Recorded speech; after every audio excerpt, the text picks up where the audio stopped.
جی ناظرین، دنیا میں بہت بڑی بڑی امراض ہیں اور بعض امراض ایسی ہیں کہ جن کا ابھی تک علاج نہیں ریسرچ ہو پائی کہ اس بیماری کا علاج کیا ہے۔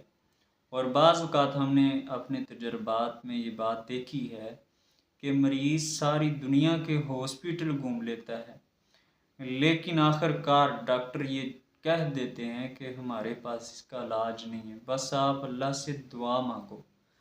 تو کیوں نہ ہو کہ آخری جب لمٹ پہ انسان پہنچتا ہے، ڈاکٹر بھی جواب دے دیتے ہیں، ہر طرف سے چارہ نہیں چلتا، تو پھر آخری چارہ بندہ دعا کا مارتا ہے، رات کی تنہائیوں میں اللہ کے سامنے گڑ گڑاتا ہے۔ یہ کام ہم شروع میں کیوں نہیں کر لیتے کہ اللہ تعالی ہمیں در در کی ٹھوکریں کھانے سے بھی بچا لے، ہمارا وقت بھی بچ جائے، اور اللہ تعالی ہمیں اس کے ساتھ شفائے کاملہ عاجلہ نافیہ سے بھی نواز دے۔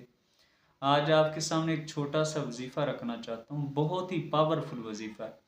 میں تو یہ کہتا ہوں ناممکن مرض بھی ہوگی تو اللہ تعالیٰ اس کو ممکن بنا دے گا، لیکن اس وظیفہ رکھنے سے پہلے قرآن مجید کی دلیل سماعت فرمائیں۔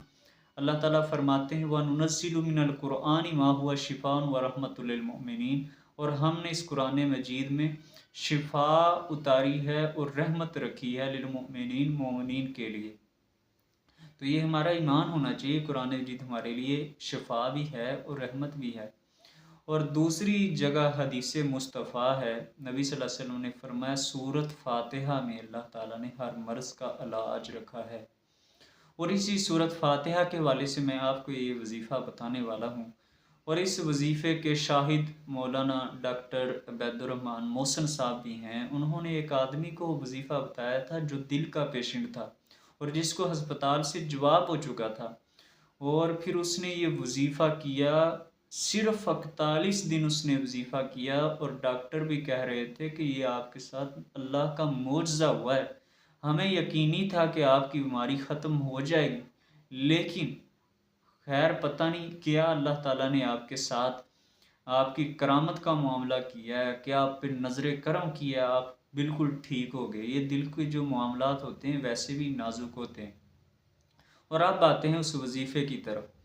یہ وظیفہ حافظ محمد گوندلوی رحمۃ اللہ علیہ، جو علامہ ہشام الہی ظہیر، علامہ ابتسام الہی ظہیر حفظہ اللہ تعالیٰ، ان کے نانا جان کا وظیفہ ہے، جن کا نام حافظ محمد گوندلوی رحمۃ اللہ علیہ، حدیث شریف کے بہت بڑے عالم دین گزرے ہیں۔